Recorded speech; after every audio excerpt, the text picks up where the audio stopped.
I'm Yes or No, and today I'm telling you about an approach I take that has helped me get everything I've wanted out of dating. It's called www.mailorderhusband.com. That was funny. No, the approach in dating I'm actually talking about is that, and this is my one rule, so pay attention. As soon as somebody crosses my boundaries, I vocalize it. Wow.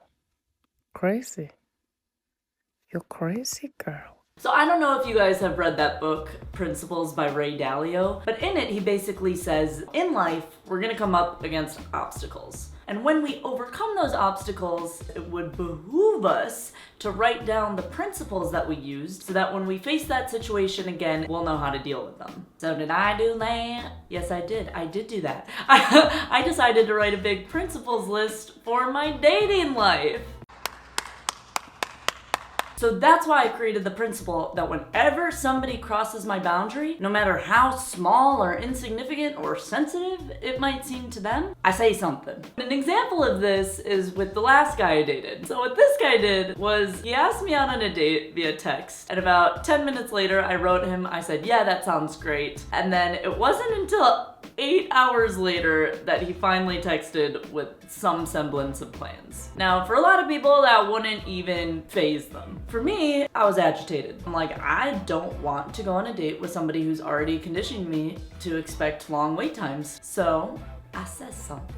You're like, oh no, what did you say? So I said, LOL, hey, actually, before I get myself into something, just want to check, is this your normal texting speed? But then he got back and he said, generally prompt, how's your texting speed? And while that didn't necessarily tell me anything, what it did tell him was that his actions that crossed my boundaries did not go unnoticed. And I think that's very important. Our dating rules are all different. And the only way to be fair to someone else while still being fair to yourself is by vocalizing when something's not good for you. That gives them a chance to respond to it. And it is true, you know, sometimes even after you vocalize, some people will still try to push your boundaries. Some people out here acting like teachers trying to test you. And if that happens, you say, okay, if you want to be the teacher, I did my homework. 2 strikes, you're out, class dismissed. Now everybody doesn't need to have a 2-strike rule like I do. A lot of people have a 1-strike and you're out policy. But if somebody pushes your boundary after you've already vocalized, trust what you see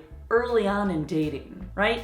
You didn't know this person 1 to 3 weeks ago. It's already too early for them to be coming into your life adding stress to it. Say, no, I'm going to trust that this is who you are. And I know that I was fine doing me not even a month ago. And then you skedaddle. The thing is that this sounds so easy, right? Just say what you want. Tell me what you want, what you really want. But it's not actually that easy, Spice Girls. So many people have a fear of scaring away the other person at this point. They have a fear of being forever alone. Yikes, when you say it like that, it does sound scarier. Or like a perfume, forever alone.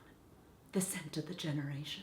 So what ends up happening because of this fear is that we make sacrifices. When we don't like something, we don't say it. But really, no relationship, and I mean no relationship, is ever worth that. Because imagine extrapolating it out over a lifetime. Imagine a lifetime of muting yourself. Oh my God, that sounds like pure hell, right? Because a lot of us are out here thinking we're looking for love. We are not out here looking for love. Actually, what we really want at the base is peace and happiness. And I think the reason why that's so hard of a pill for people to swallow is because it comes with this understanding that there is a possibility that if they choose that side, they might end up alone. But I'll tell you, ever since I started telling people what I want, what I really want, single life has been so much easier, and the guys who get through my filtration system are so much healthier. Healthier than the men of yesteryear.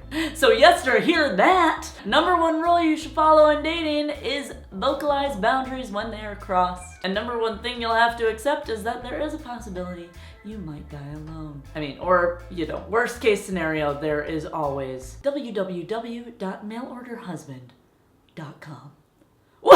I'm Yes or No, and there's always also www.patreon.com if you would like to donate to me, or www.youtube.com if you would like to watch more of my videos. Peace.